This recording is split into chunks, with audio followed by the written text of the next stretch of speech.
It is officially a new era for Taylor Swift. At midnight, the pop star released her 12th studio album, The Life of a Showgirl. You just heard some of her title track featuring fellow singer Sabrina Carpenter.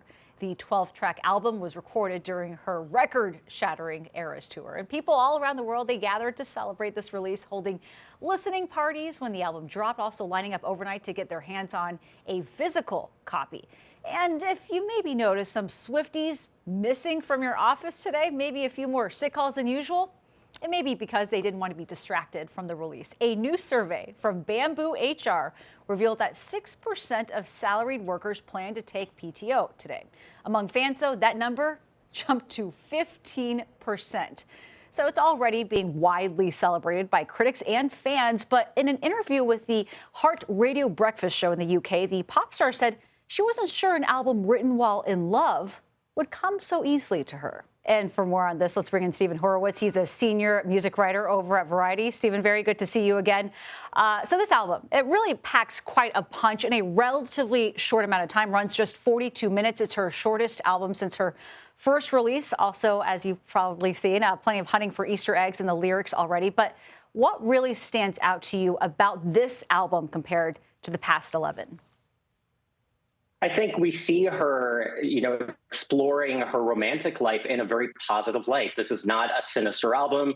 She does have a few axes to grind, but that's not really the point of this record. It's celebrating her love with, obviously, her fiance, Travis Kelce.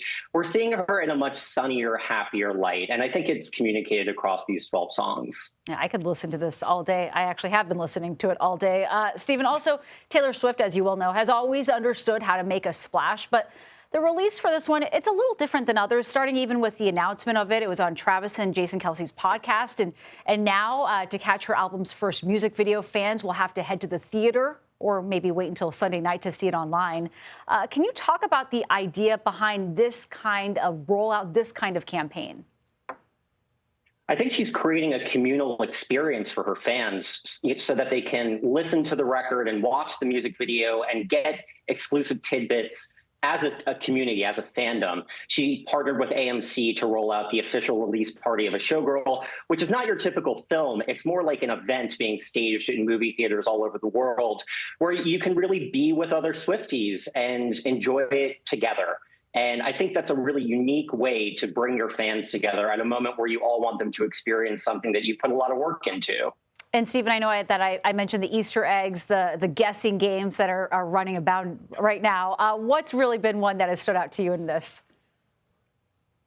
I think there's been a lot of talk about the track Actually Romantic. There happens to be some references to another very famous pop star who may be named Charlie XCX. We're not sure, but people have been dissecting that to death, and that has been one of the biggest takeaways from this record. Yeah, there's been a lot of fun double entendres in this album, and I'll just leave it at that for for a Friday night. Stephen Horowitz, thank you very much for joining us. We appreciate it.